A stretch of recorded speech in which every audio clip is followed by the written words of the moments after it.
se han preguntado cómo es que la salmonela sobrevive en el intestino humano a pesar de la presencia de ácidos y enzimas digestivos?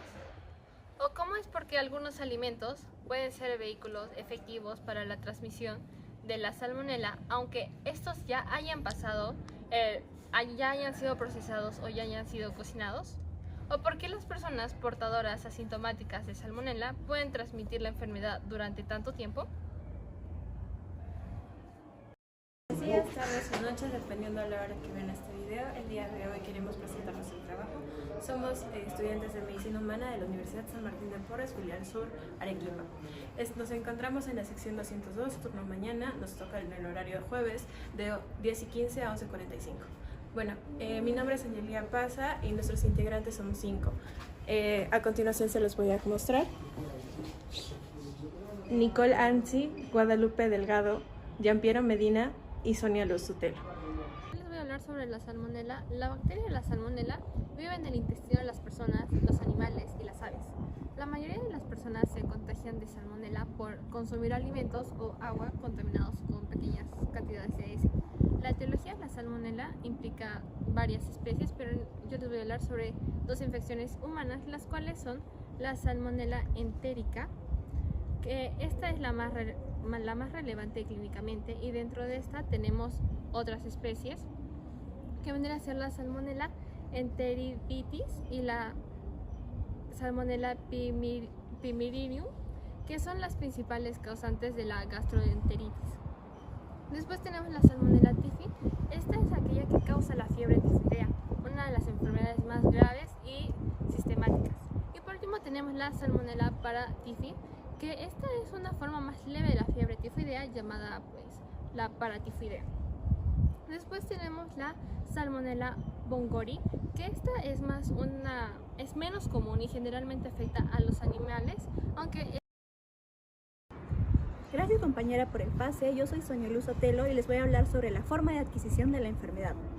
Bueno, la principal forma de adquisición de la salmonelosis es a través de la ingesta de alimentos o de agua contaminados, ya que la salmonela se encuentra en productos de origen animal, especialmente en carnes crudas de aves de corral, carne cruda de pescado y también en los huevos.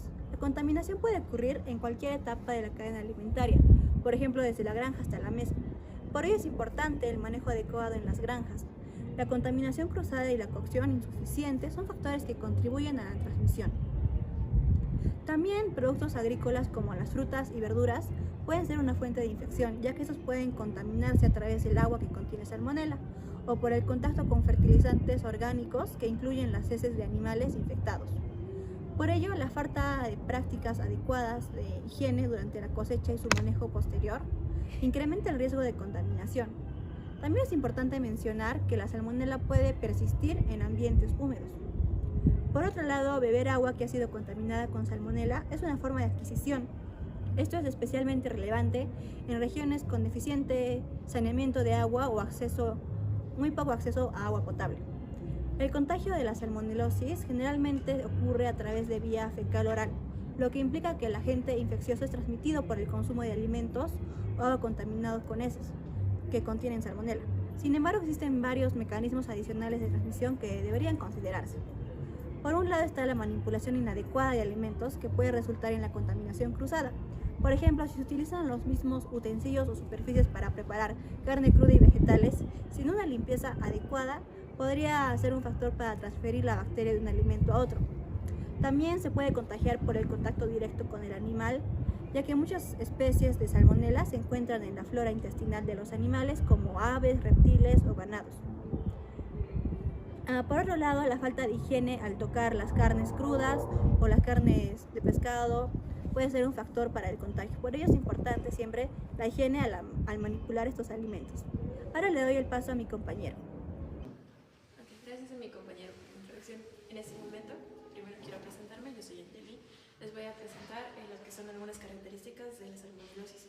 Cabe recalcar que la salmonelosis tiene diferentes variantes, en las que nos vamos a centrar en este momento en la salmonelosis typhi o fiebre tifoidea. Nosotros hemos tenido la oportunidad de hacer una entrevista a un médico emergencista, quien nos va a precisar un poco más acerca de cómo es el procedimiento cuando llega una persona con esta enfermedad. Sin embargo, como características generales presentamos náuseas, vómitos y diarrea prolongada. Hablando de los síntomas también los vamos a presentar un poco más adelante. Sin embargo, si se presenta una fiebre y una diarrea constante, es muy importante asistir al área de urgencias de su hospital más cercano, porque si bien esto no es únicamente la salmonelosis, podría ser un indicio y es mejor tratarlo a deshidratarse, ya que es una de las principales características del mismo.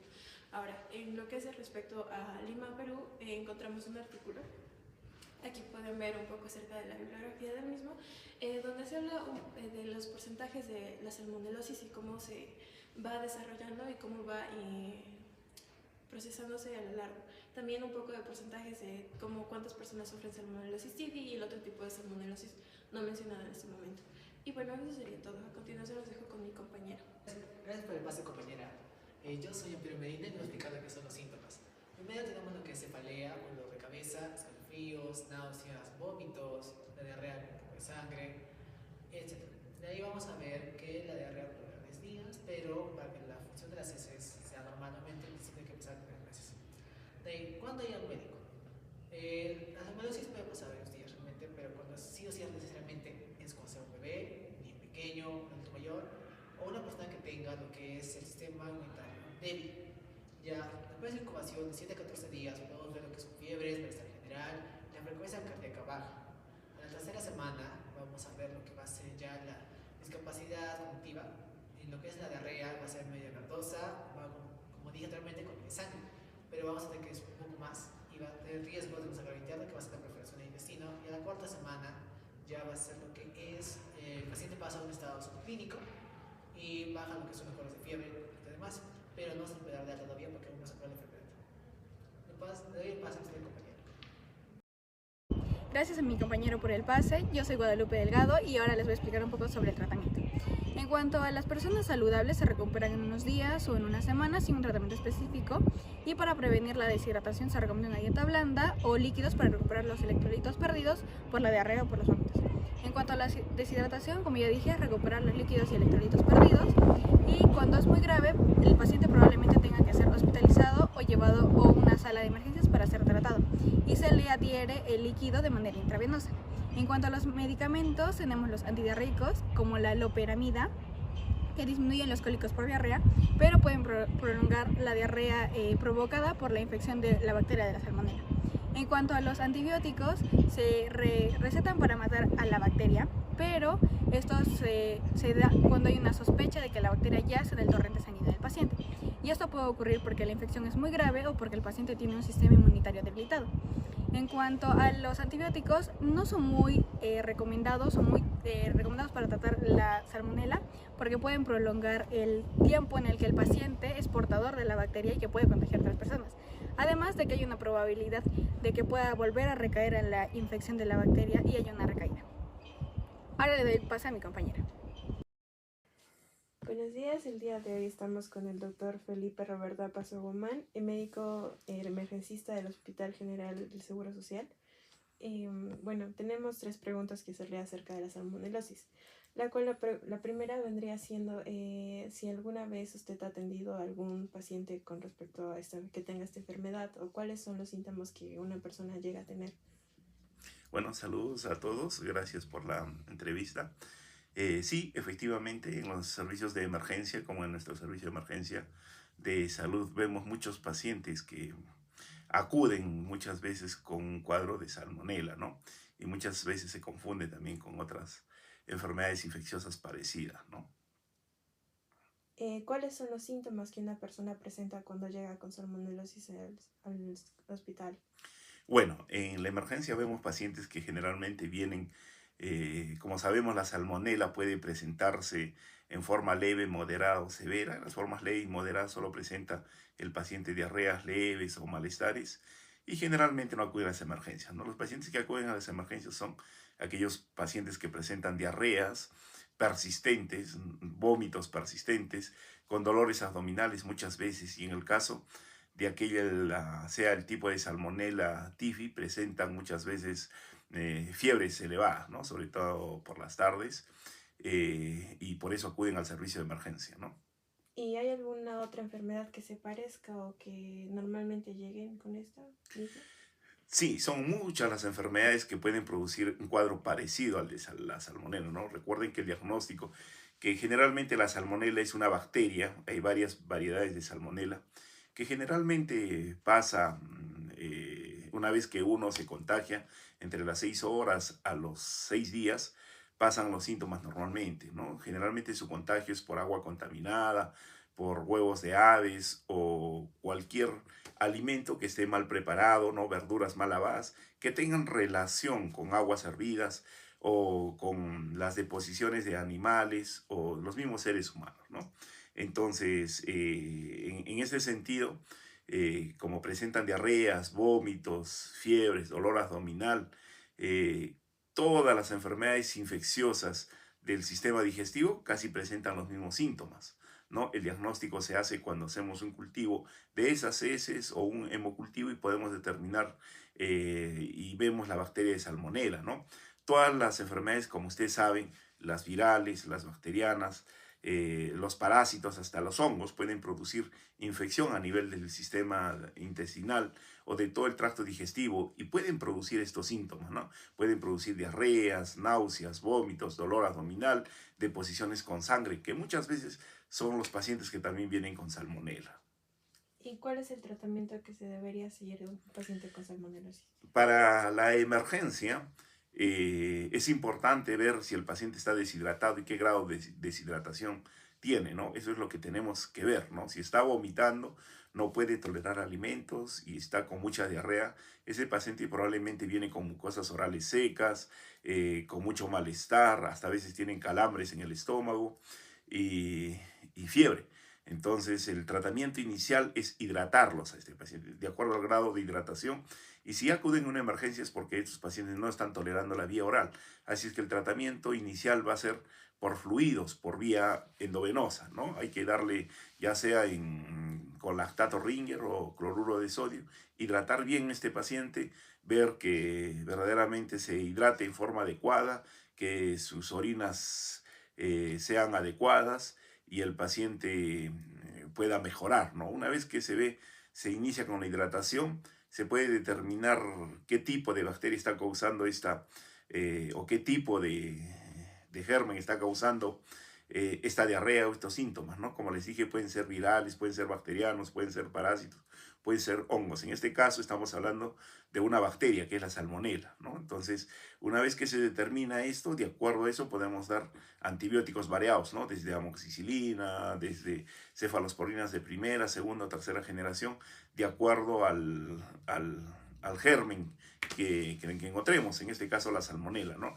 La salmonela muchas variedades, la salmonela generalmente muchas veces ni antibiótico necesita y en el transcurso, solo hidratando en el transcurso de 2-3 días, la persona se recupera, ¿no? En los casos que necesite antibiótico, se le da por vía endovenosa inicialmente y generalmente se continúa por vía oral. Okay. Eso sería todo. Muchas gracias. Eso es todo. Gracias. Hasta luego. Bueno, después de lo escuchado a través de las entrevistas y del expuesto, podremos responder con mucho mayor facilidad las preguntas que se les realizaron al comienzo, ya que tenemos una idea de lo que es la bacteria de la salmonela y cómo es que ésta se transmite. Para poder responder la primera pregunta, entonces podemos decir que la bacteria de la salmonela tiene en sí un mecanismo especial para que ésta pueda llegar a sobrevivir en el ambiente hostil del intestino. Este en sí produce proteínas de choque térmico que la protegen de los ácidos gástricos y de las enzimas y se adhiere principalmente a las células epiteliales del intestino mediante una estructura a la cual se le denomina pili. Además, podemos decir que en sí esta bacteria pues secuestra hierro y otros nutrientes esenciales a través del sistema de transporte, lo que le permite competir con otro tipo de bacterias. Bueno, ahora vamos a responder la segunda pregunta, que espero que ustedes también ya lo hayan respondido en sus casas, pero si no han podido responderla aún, yo les voy a decir que en sí la salmonela es una bacteria realmente muy resistente, como lo hemos ido escuchando a través de la exposición. Aunque muchas veces esta es eliminada a través del calor, Este puede llegar a sobrevivir en alimentos mal cocidos o que no hayan llegado a la temperatura adecuada. O en algunos casos, en sí los alimentos pueden llegar a contaminarse después de haber estado en contacto con alimentos ya infectados o con las manos de las personas que no se hayan lavado y pues también tengan el virus en sí. Por eso, lávense las manos y laven bien sus alimentos. Bueno, ahora vamos a responder la tercera pregunta. Es de que algunas personas que hayan sido infectadas con la salmonela realmente sí pueden convertirse en portadoras crónicas, especialmente si estos han llegado a contraer la especie de Salmonella typhi. Esto ocurre principalmente porque la bacteria puede esconderse en el vesículo biliar o en algunos casos también puede esconderse en los conductores biliares. Y es donde se forman las biopelículas, que muchas veces la protegen del sistema inmune y los antibióticos. Estas personas realmente pueden excretar las bacterias en sus heces durante meses o hasta incluso años.